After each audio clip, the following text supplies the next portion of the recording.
नमस्कार। मौसम तक चैनल पर आपका अभिनंदन। मैं हूं देवेंद्र त्रिपाठी। 13 नवंबर को पूरे भारत में मौसम कैसा रहेगा, आइए जानते हैं। एक नया डब्ल्यूडी उत्तर भारत की तरफ बढ़ रहा है, जिसके कारण उत्तर भारत में जो मौसम बदला हुआ था, आज धूप खिली थी, कल भी धूप थी और ठंडी हवाएं चल रही थी, उसमें थोड़ा परिवर्तन आ जाएगा। और सबसे बड़ा परिवर्तन ये होगा कि पहाड़ों पर बर्फबारी और मैदानी इलाकों में बारिश की गतिविधियां शुरू हो सकती हैं। यहाँ पर सैटेलाइट तस्वीरें आप देख सकते हैं। इराक, ईरान और अफगानिस्तान के ऊपर ये बादल पहुंचे हुए हैं। धीरे धीरे आगे बढ़ते हुए उत्तरी पाकिस्तान, इसके बाद फिर बारी जम्मू कश्मीर और गिलगित बाल्तिस्तान की होगी। और उसके बाद मैदानी इलाकों पर भी इनका असर पड़ेगा, जब एक induce circulation central Pakistan adjoining places पर बनेगा और भारत के राजस्थान तथा आसपास के भागों को प्रभावित करेगा। और इधर साउथ पेनिनसुलर रीजन की तरफ जो लो प्रेशर सिस्टम बना हुआ था, वो आगे मूव कर रहा है। अनुमान यह है कि 13 नवंबर को ये अरबियन सी के साउथ ईस्ट पोर्शन में पहुंच जाएगा और यहाँ पहुंचने से पहले कमजोर हो जाएगा, लेकिन यहाँ पहुंचने के बाद इसके फिर से री इमरजेंस के चांसेस हैं। लो प्रेशर सिस्टम ये बन सकता है।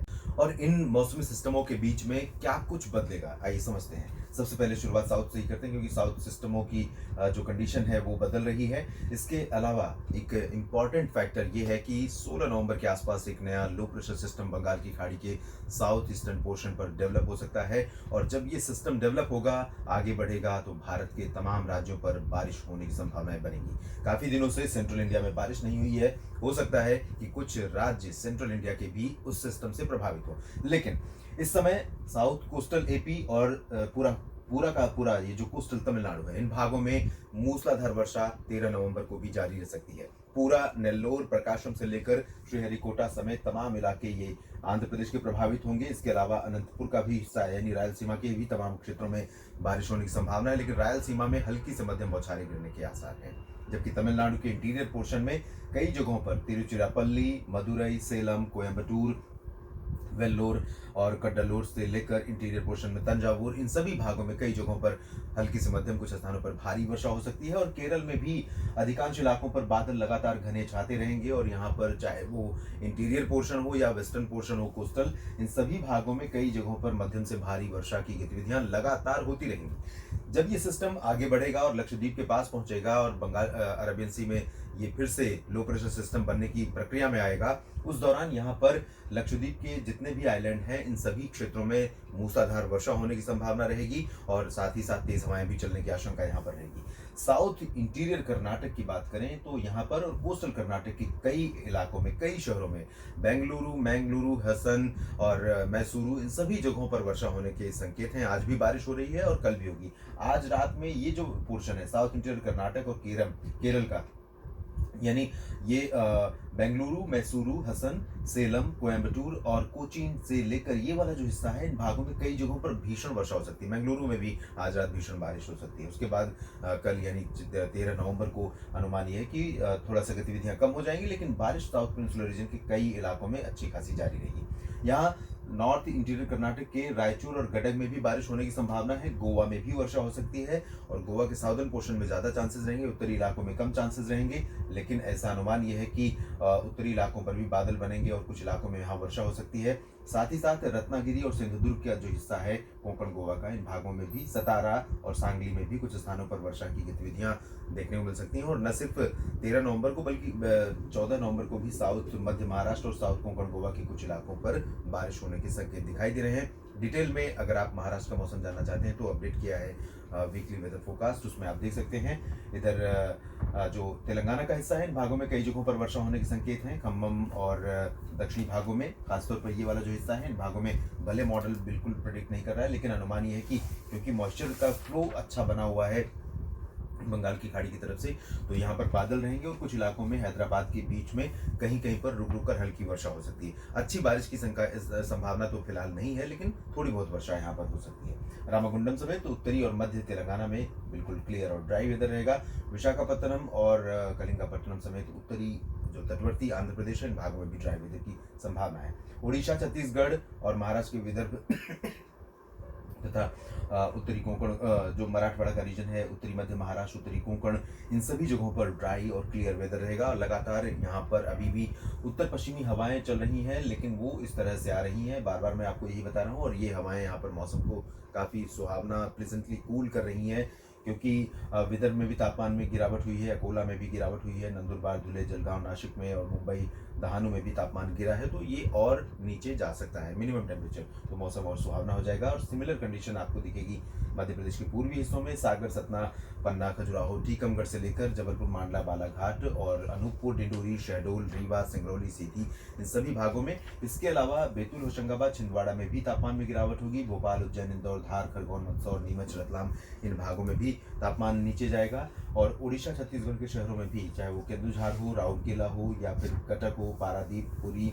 भद्रक, ये जो केंद्रपाड़ा, इन सभी भागों में तापमान में गिरावट होने की संभावना यहाँ पर रहेगी। यहाँ पर साउथ में जब आप आएंगे तो यहाँ पर थोड़ा सा मिक्सिंग रहेगी हवाओं की। एक तरफ से पूर्वी हवाएं जो आने के बाद, उत्तर पश्चिमी हवाएं यहाँ आने के बाद पूर्वी हो जाएंगी, साथ ही साथ बंगाल की खाड़ी की हवाएं भी यहाँ पर चलेंगी, तो थोड़ा सा मिक्सिंग रहेगी साउथ छत्तीसगढ़, साउथ उड़ीसा और साउथ महाराष्ट्र के ऊपर। झारखंड, पश्चिम बंगाल और बिहार, पटना, गया, दरभंगा, भागलपुर, किशनगंज, अररिया, पूर्णिया, बक्सर, कैमूर और नवादा, पश्चिमी चंपारण, पूर्वी चंपारण, गोपालगंज, सिवान, इन भागों में भी हवाएं चलेंगी पश्चिमी दिशा की। क्लियर और ड्राई वेदर, मॉइस्चर नहीं रहेगा एटमॉस्फेयर में, और इसके चलते मौसम काफ़ी प्लेजेंट यहाँ पर होगा। दिन में कंफर्टेबल होगा, सुबह और रात में ठंडी बढ़ रही है और बढ़ेगी, तापमान में गिरावट होगी। रांची, देवघर, डाल्टनगंज, दुमका, इन सभी शहरों में तापमान में गिरावट होने की संभावना है। कोलकाता, अलीपुरद्वार और दीघा, मिदनापुर, इन सभी जगहों पर भी तापमान में गिरावट होगी, लेकिन कंपेरेटिवली झारखंड और बिहार के कम तापमान यहाँ पर नीचे जाएगा। और इधर जो हिस्सा है पूरा उप हिमालय, पश्चिम बंगाल और सिक्किम का, यहाँ पर फिलहाल क्लियर और ड्राई वेदर रहेगा। उसकी वजह यह है कि WD का जो प्रभाव था वो आगे निकल चुका है और अब यहाँ पर देखने को नहीं मिलेगा।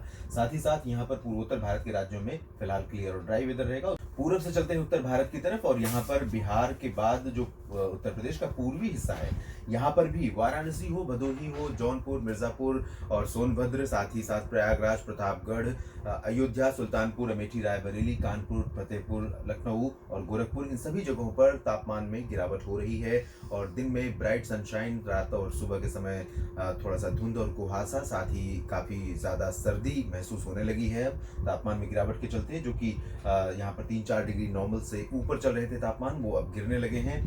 और इसी तरह की कंडीशन रहेगी झांसी, ललितपुर से लेकर बरेली, शाहजहांपुर, मेरठ, मुरादाबाद, सहारनपुर, अलीगढ़, आगरा, मथुरा और बदायूं, पीलीभीत, इन तमाम जगहों पर फिलहाल तापमान में गिरावट होगी।